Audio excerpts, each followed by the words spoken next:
Welcome to Human Athlete. How are you? How was your week? I hope your environment's great. I hope you are good here and here. I hope your week is moving along as you hope, as you wish. I'm thrilled you're here. And we have more people, even more people to the community. Thank you. Thank you. I'm humbled. Um, we do things differently here at Human Athlete. We look at the athletes as transformational coaches, and we try to do things better for them than just the experiential coach. And we take the human aspect and the athlete aspect, and we try to fit those together, right? To aid and perform better than we have in the past on the field, on the pitch, on the green, on the court, and in life. So I'm thrilled you're here. Our time is valuable together, and I'm always cognizant of that. So thank you. Thank you for being here. So, acquisition theory. This is something that I wanted to go over, and I think it's a perfect time to do that. The theory shows how people can learn a variety of skills in all different environments, right? With us concerned, like from the classroom to the playing field, right? And the beginning of a learning process to proficiency. And so the claim of skill acquisition theory is that learning from a different environments, a variety of different skills will build some commonality, similarity from the beginning of the process to the end of the process. And so that's its claim.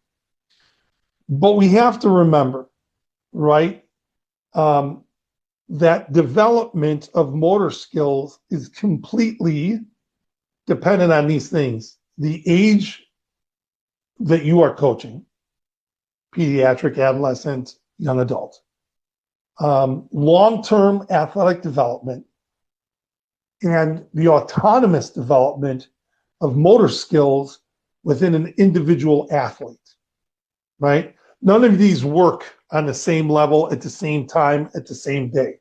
None of them do. And so that development is completely dependent upon the creation of signals from the brain to the muscles, to the muscle spindles, to the central nervous system, through the central nervous system that come out in a specific action of a skill and the learning of that skill. So it can never be rushed, right? We can practice all you want, but when that individual athlete's light goes on and that connection is made, like, that's up to them. So skill acquisition theory has three stages that I think are pretty straightforward. So we'll begin with the first one, right? So sort of the prep for this is the coach has the instruction, and then he has, or she has the demonstration, right? From that standpoint begins the first stage, the declarative knowledge stage. And once initial instruction on the task is given, right, declarative knowledge takes place. It's the what or the how of the specific task at hand. And upon that initial instruction and that declarative knowledge comes the second stage, procedural knowledge. Now, the procedural knowledge draws upon what has been declared from the first stage or instructed, the interpretation of the task, what's inferred, the building and developing of understanding how to execute the task at hand toward a proficient level, right? And again, remember, You're dealing with the autonomous development of motor skills within each individual athlete, right? The age, long-term athletic development. In other words, depending on the level of athlete you're coaching and the age, be patient. Take a breath and be patient, right? Because this is explicitly where practice has its place and its role, is the bridge to the third and the final stage in skill acquisition theory, which is the automated stage. Not a big fan of that name, but it is a very gradual to gradual process, an imperfect stage where development begins and then it sinks and then it goes up again and then it does this and does a nosedive. Then it comes up again. It's an imperfect stage of processing and synthesizing understanding of the procedure. It's not a linear process, right? It's not 100%. Example, you stumble while you walk, catch yourself, right? Not 100%. You catch yourself driving too fast for this posted speed limit. You catch yourself doing that. So it's not 100% perfect, and it never will be. But this stage should be representing that the knowledge is completely already procedurally being executed.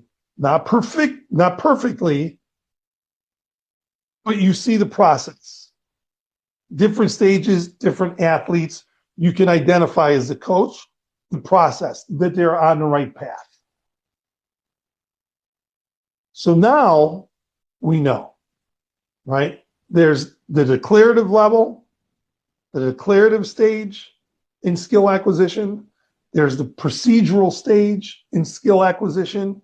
And then there's the automated, or I call it the proficiency stage, but there you have it.